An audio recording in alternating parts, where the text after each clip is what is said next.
providing energy for that village was not in a plan for Eskom due to its cost.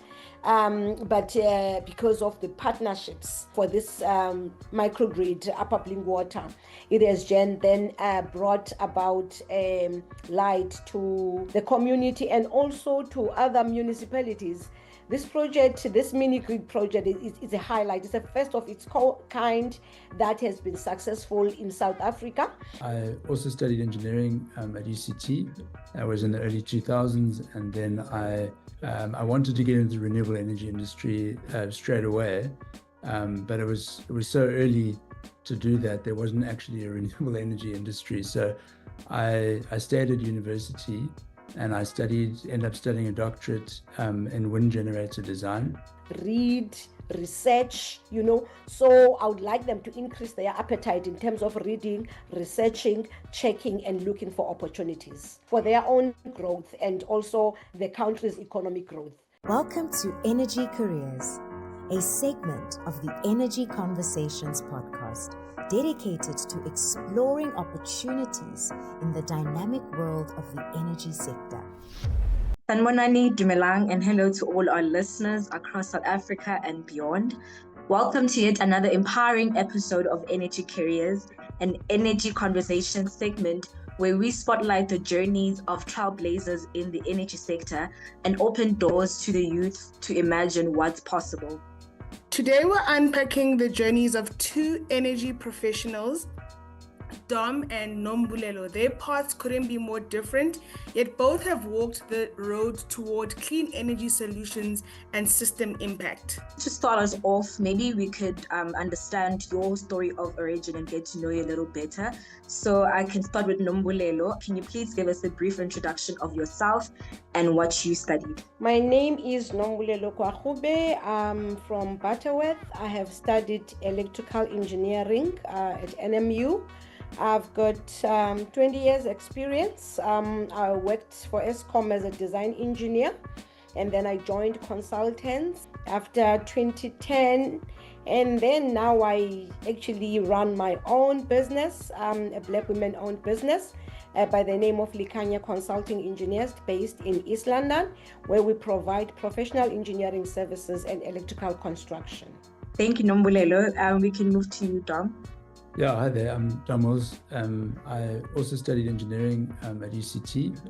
I was in the early 2000s, and then I wanted to get into the renewable energy industry straight away, but it was so early to do that. There wasn't actually a renewable energy industry, so I stayed at university and I ended up studying a doctorate in wind generator design, which I finished in 2009. And then in 2010, it was really the early parts of the renewable energy industry, and I helped co-found a business in solar development, and we've built it up to becoming a privately owned IPP now. Yeah, that's really where it all started. Maybe while we're still at you, Dom, what inspired you to pursue a career in the energy space? And why did you choose to stay, going as far as doing a PhD in the renewable space? Yeah, the one thing that's unusual about this country is that before solar and wind became a common option, we were still very heavily, we're very carbon intensive. Most countries, it's a bit of hydro, or they had some kind of other way of but we've been 90% coal for a long time. So this country needed it more than any other country, and that for me, the writing was on the wall, even 20 years ago. And so that's why I wanted to be part of the difference. I was young and kind of felt like that would be a good way to spend my life. There were a lot of challenges, at the beginning, because it was very expensive to do renewables and it was very cheap to burn coal. But what's happened over the last 20 years is that position is completely swapped around, where now looking back on it, I can't believe I actually ever thought about doing renewables at the cost they were back then. But now I couldn't be more grateful, because just how much the costs have come down and what a better picture it looks like now. Thank you, Dom. And maybe looking at your journey, Nombulelo, from Eskom to consultants to running your own, what inspired you to pursue a career in the energy space, and why did you choose to stay and start your own business? Yeah, I was inspired. I'm from Butterworth. I was inspired by seeing Eskom cars, people driving Eskom cars. My one came from there. I was like, one day I would love to drive these Eskom cars. And I later found out that for me to be able to do that, I would have to study, electrical engineering if I want to work for Eskom. That's what I knew. I didn't know that you can do other things like within Eskom. I was like, Eskom is just energy business. And that's where the interest came in. And can guess what? My first employer was Eskom. And I think I've enjoyed with working in energy. The reason why is after being involved, you can see what you are actually doing. It's something that you can see benefiting other people. When I started, I was doing just the engine, the designs, and I was doing protection for substations, where you just design protection for substation. And beyond that, you don't know what happens, but you know that you have designed protection for a feeder bay that is distributing electricity to a certain village. But the how part in terms of how it gets to the end user, I was not aware of how. And then when I joined consultants, I was involved in projects called minor works, where you connect a customer that is applied for at Eskom. I was also involved in electrification, where now you would see the distribution network. You've got your MV line, you've got transformers, you've got LV, you've got house connection. And that inspired me more. And I was like, here is an opportunity for me to actually also assist government in terms of economic development. One, also assist government in terms of reducing the numbers of people who are not there, who are not connected to energy. So I then decided to start my own business. I registered it, and yeah, this is where we are now. We started our operations in 2016, and we have grown from 97,000 annual turnover to about more than 10 million. I'm very passionate about what I do. I love impacting people's lives, because I've realized what energy does to a human life. And it's even now a spin-off that having a business, the impact is even much more. I've got employees that are able to bring a food on the table at the end of the month, and that are able to take their children to school. So this is just fulfilling in my life. I think I'm happy where I am, and I'm gonna continue making a difference, changing people's lives, and yeah. That's really inspiring, Nombulelo. And maybe just as you have touched on how this entire you starting your own business has shaped even other people and has brought good impact. Was there a moment when you saw energy not just as work or a career, but more of as a tool for social transformation? Yes, as I think I've indicated, that the impact that energy brings into people's lives is very exciting, and that actually gives life to me when someone says, because we've got electricity, my life has changed, my health has changed. It has improved. I've got access to electricity that helps me to better my life, because I'm able to eat fresh food. I am able to put my own food into the fridge, my own medication that requires certain temperatures. So energy is just, I'm very passionate. I love it. I love what energy does. And we're going to continue. Now with microgrids, it's even making us excited. We have just trained people now to be involved on installation, of solar systems. So the drive is actually growing. We are not going back, we're going forward. I love that. And maybe looking at you, Dom, also, from the moment you found your passion for the energy space? Have you ever looked at it from not just as a career or work, but also as a tool for social transformation?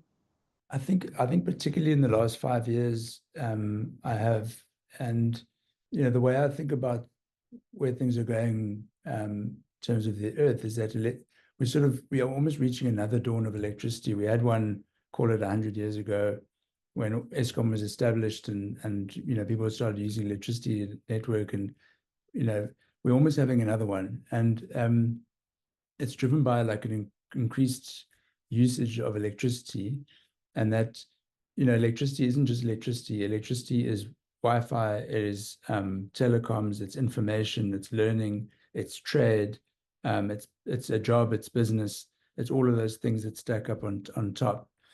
And that trend's continuing, because if you look at probably one of the hungriest developing electricity usages in the world at the moment are artificial intelligence data centers. And what they're essentially doing is they're churning through all the information that we have on the internet and in the world, and they're repackaging it in a way which is becoming much more digestible to everybody, and you can grow and learn much faster. But these are huge electricity consuming devices, and with the cost of electricity coming down with renewables and microgrids and all these tech options you've got, it's very exciting that these services that are built on that electricity will now be available to everybody, hopefully at a continually more affordable rate. The second part of it is electric transport, which has also got a huge future, and it will have a huge impact in the future generations' lives, because we can reduce the amount of carbon that keeps getting put into the atmosphere, by our cars. So those are the areas that excite me a lot, because I know that electricity is technically a solved problem. We just have to execute on all the renewables that need to happen. But once that's done, all the things that build on top of that are very, very positive, very powerful for the next generation. That's really what I've been more than happy to dedicate my life to. Nombulelo, what does a day in your life look like? I mean, you're in entrepreneurship, so I can only imagine the different things you're involved with. What does a day in your life look like? A day in my life looks like, when I start my day, I start with my plan in terms of what is it that needs to be done in terms of activities, in the office. And also, as I indicated, we do construction work. We've got teams that are working at different construction sites, where you will have to check on how things are, how are the teams performing, and also there's an office that you need to manage and a business that you need to manage, compliancy, that you make sure that your business is compliant all the time. And with the system that government introduced, where if you are not compliant, you don't have work to do, we've taken a cautious decision as the business that will make sure that we are compliant, and making sure that we are doing things the right way. We are meeting the standards that are required, and making sure that we provide excellent service, quality, and also make sure that our customers are satisfied. So I'd say, so just beyond engineering, there's a lot of skills that you've learned, from compliance to project management. There's a lot. Dom, what does a day in your life look like? I think look, there was a period of 7 years where I was the CEO of the group, and what I realized during that time was that no job is too small, and no job is too big. Whatever is on your desk has got to get done, and it's usually not lined up with what you studied or what you've formerly been trained to do. It doesn't really matter. You need a good strategy in any business. You need the right people is really, really important. And the execution needs to be done. And anything that falls through those gaps is your job, in addition to setting the whole thing up. So absolutely anything can come your way. You could be dealing with like a legal litigious situation 1 month, the next month you could be dealing with full-scale site execution. The next month you could be on a corporate transaction. It could really be any myriad of things, and you don't learn those skills overnight. So you just try and build them up as quickly as you can over the years. Try and read as much as you can, but it's completely varied. And businesses are living organizations that have needs, and they're ultimately machines made out of people. And people aren't objects; they are squishy things that have skills and feelings. They go through good days, they have bad days, they have good months, bad months, and you have to understand that that's what you built. It's a team of people that do extraordinary things with what they've got. So it really can be anything. And I think as long as you that's why I think being in the environment that you love is so important, because even if you're doing a job on one day or 1 month, or something's taking your time that you're not enjoying, the overarching picture is what drives you through those times.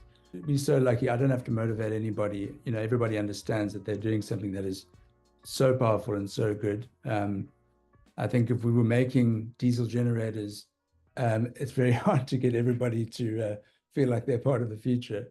But in this industry, we're lucky that way. Purpose is built in. It's very easy to get people to see that they're doing something extremely positive, and that no matter how bad your day was or what you had to do, when you come home, your kids will still be proud of you. I guess you are not only in a business that's making impact, but it's also balancing people and the business needs. So it varies, I guess, as you go about. I want to know, since you're both relatively in senior positions, how do you balance seniority and the soft skills in navigating your careers? Thinking back to when you were still juniors and then climbing up, let's say, the ladder, if that makes sense. I think the biggest growth periods for me were always when there was no other backstop. Was when I was in a position where I was the line of defense, and that was it. There was nothing more. There was no manager that would catch something, or somebody else. I think those were the years of the fastest growth, where you really feel the responsibility rests on you, and that's it. I feel like you're a junior person until that day comes, and then you become a senior person very quickly. And it's even within a year or a couple of years, you generate that maturity and that understanding of what real responsibility means.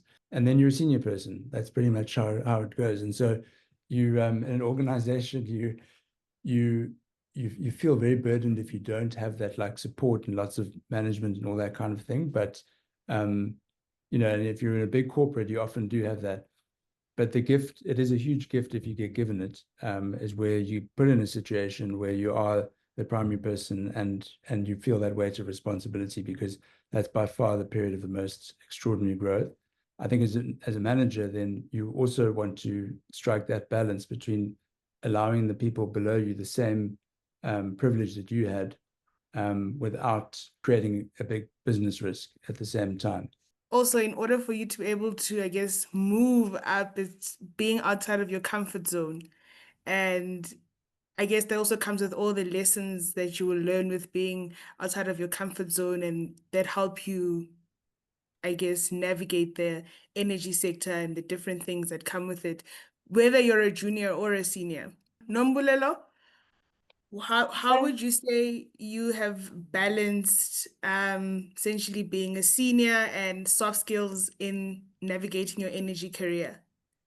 I just started working as a project engineer, and I've been in a project related space all the time. I would work on a project that has got a start and a finish date, and I had my supervisor that I report to, or my manager that would then assess the work that I do, and where I would have to accept the feedback from him. And I also learned to honor those who are in authority. And I grew up, and we had to work with consultants, when now I had to play that role of being in a supervision to the consultant that I'm working with, where I had to manage. And I have learned good communication during that time, leadership, and also planning, which becomes very key, and also following up with the person that reports to you, because the consultant now ended up reporting to me, those ones that were doing my own designs. So communication became very key for me, planning, and also to be that kind of a person that is able to study a person and know how to engage, because we've got different types of people, and honor, making sure that your communication is always in a manner that you will be able to get the positive results out of the person. So now being a business owner, it has even really took my growth in leadership, to another level. Only work during my office hours, and I don't have anyone to back me up. I don't have anyone to back me up in whatever that I'm doing now. It's me and my client. I have to make sure that I serve my clients. So it has been a good growth for me, and I am actually enjoying where I am. I'm also learning different types of characters. How to engage with certain people if you want, yeah, the intended results. So yes, there's been a growth, and I think I'm still growing because my clients also, they're in a upper position than me. So I need to make sure that I honor my promises, and I also give them satisfaction. My service should just satisfy them. So gone are the times where you work 8 hours a day. It goes beyond that. And on top of that, I'm also a mom, I'm also a wife. So there's just a lot, but yeah, we am able to manage my time in terms of making sure that I'm available to my family, and I also deliver my work. Thank you. Yeah, I think what I'm gathering is when the weight of the responsibilities on you is actually what helps you learn all the lessons and progress. And I guess what I'm also gathering is the whole work-life balance. It's not really a thing. You just balance where you can, right? Yeah, you can. What would you say has been your proudest moment in energy? Um, Delivering this upper blink, being involved and part of the team that was working on the upper blink water mini grid project has been a highlight. And I think that's what brought me to this conversation today, because I believe if I was never involved in that microgrid, and I wouldn't be here with you today. And I think what makes it a highlight was to get to know that providing energy for that village was not in a plan for ESCOM for a longer time due to its cost. But because of the partnerships for this microgrid upper blink water, it has then brought about light to the community and also to other municipalities. This project, this mini grid project, is a highlight. It's a first of its kind that has been successful in South Africa. And also ESCOM, can I tell you that ESCOM is also learning from the project? I don't know how many times I've taken ESCOM to that site for the planners to see the project, to understand how it was designed, for ESCOM management also, and also for other municipalities that are learning, the varsities, the universities as well. They are doing research on the project, they are part of the project. So this has been a highlight in my energy career, and we are in a process of making sure that we keep the lights burning, we let the light be everywhere in the world, basically, because we have no limitations. We can implement these projects in anywhere in our nation. So this mini grid, and it's a solution. It's clean, you know, and it's sustainable and it's reliable. It has been from 2019 until now. It's almost 10 years that the Upper Blue Water mini grid has been in service. And what is also nice about it, they've never experienced what is called load shedding. The system was designed for load management. They wouldn't have like blackouts there because of the capacity. No, in the way it was designed, that the system is able to reduce your use in your house. It just does. It cannot just switch off. You know, there are stages where you isolate certain circuits, but the lights will keep on burning. Dom, what has been your proudest moment in energy? I like what Nombulelo said about especially that she's also seen the old days of energy where Eskom were everything and everybody else was just trying to get in, and now you're in positions where, you know, you're showing the Eskom executives how modern systems work and so on. It's a great feeling. I think for me it was just, I suppose, with the we had to change scale very quickly in our business. At one point, I think from 2019, we were still installing kind of 1 megawatt projects, which is about 3,000 panels on a roof of a building somewhere, a shopping center. And within 3 years, we were installing 3,000 solar panels a day on some of our solar farms. And we had to go from 1 megawatt to 250 megawatts in a period of like 2 years in terms of the scale of our projects. And that was very, very difficult because there was just so many unknowns and you had so little time to get from one point to the next. It was brought about by a really good change that the government made in terms of the size of projects you could build. Yeah, it came about at such a crazy time. So, you know, when we switched on our first project of that scale, you know, it was completely designed in-house, constructed in-house, financed in-house. We did the whole end-to-end thing, and we selling the energy to private clients and not buying by Eskom, actually selling it directly to private clients. It was the first time that was ever done in this country at that scale. That was sort of a brand new thing in the industry. Not only the scale of the project, which at the time was the biggest solar farm in the country, but also the fact that you're bilaterally selling electricity from one private entity to another using Eskom's network and just paying them a small charge to move the power was an extraordinary change in the landscape of energy in South Africa, because it was the first step in decentralizing, reducing the monopoly, and with the way the future is going at the moment, that project I think will always be a landmark project. Very proud of the team that we built that was able to pull that off, and still very proud of that project. I think what I'm gathering from both your stories is that it takes one project that becomes the precedent and basically becomes a catalyst in moving South Africa's just energy transition. So I guess we need more people to take those big risks and take on those big projects in order to accelerate perhaps the move that South Africa is taking into the just energy transition. I honestly got inspired when both of you shared the same sentiments about being at a point where you give advice, not advice necessarily, but you are there teaching the Eskom management how the new systems are currently working. You know, looking at where you are right now, what advice would you give a young person or a person who has transferable skills who wants to join in the energy space and be part of this move?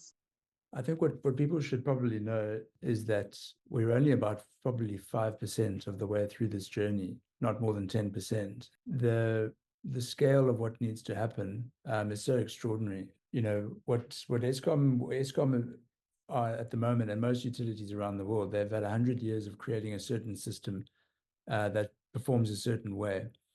And with the speed at which carbon is going up in the atmosphere, we've got probably a tenth of that time to completely change that in a meaningful way. And now that the costs are cheaper and all the technology is there, it's just about execution. So there's just the next 20 years are so important, and if we don't get it right, we're not going to get on top of the climate change and the temperature of the world. It is very exciting, and I think it doesn't matter what skills you have, you'll find a place. Engineers are now just a small portion or a portion of the whole thing. There's a huge legal side to the scale of these contracts. There's a huge financing aspect to them. There's an enormous amount of money that you have to raise. To give context, one of the smaller power stations that Eskom has, called Arnott in Mpumalanga, produces about 10 terawatt hours of electricity a year. To do the same thing in renewables, you need 100 billion rand. And that's just one small power station to replace that. And that's going to take a company like ours probably about 8 to 10 years to put that all together. So you need lots and lots and lots of people. And from what I can see, it doesn't matter what your skills are, you could find a place in this industry. It's just really about deciding what you want to do and how you want to spend your time and where your skills are and finding a place to apply it. But there certainly is always opportunities. And if you just put your hand up and start wherever you can start and you're patient, it'll be a brilliant place to be for the next, 20, 30 years at least. Thank you, Dom. And maybe Nombulelo, just touching base on what Dom mentioned about how the space is still growing, we're at 5% and we're still growing.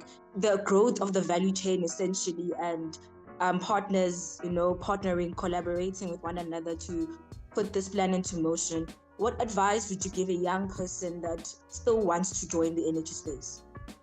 First of all, the opportunities are so big, they're so huge. And with the highest unemployment rate, I would like to give to, the young ones that are interested in the energy space to actually take the advantage of getting into the energy space. And also learn, because the information, there's access to information in South Africa. If you can go to Google, there's a lot that you can learn. So they must start to educate themselves through the online information. And as Don indicated, that there's a drive to actually have more platforms or more online trainings for such. And as it is a new technology that is coming in and that is growing. And you can see that it's a sustainable energy space where, the opportunities are endless. Also, in terms of support, government, yes, there's a support that is there for government. And also with the challenge of unemployment, I would like to instill in the minds of the youth that it is your time to create employment, not to look for employment. And these are the opportunities where you can create employment. Remember, the value chain is big. It's not only the installers that are required, or not only the IT or software engineers or engineers that are actually are required. Remember, for you to install a solar system, one has to manufacture a solar panel. So the opportunities to be in this space are endless. Even in the manufacturing space, you can even decide to manufacture a component that is part of the solar panel. So the opportunities are so big, and I would like the youth to actually get involved. We are available for assistance or even channeling to the channel them to the right places where they can actually get assistance. And our government, the opportunities are endless. However, our people we are lazy to actually follow up, read, research, So I would like them to increase their appetite in terms of reading, researching, checking, and looking for opportunities for their own growth and also the country's economic growth. No, that is really insightful. Thank you so much, Nombulelo and Dom. Dom and Nombulelo, thank you for walking us through your careers and sharing your energy milestones. To every young person listening, there's space for you. Until next time, take care and keep the power flowing. Thank you for tuning into Energy Careers, where we explore the endless possibilities in the energy sector. Don't miss out on future episodes where we'll feature more inspiring journeys and insights on how to embark on your own energy career path. Subscribe now to the Energy Conversations podcast and unlock the door to exciting opportunities in the dynamic world of energy. Your journey begins here.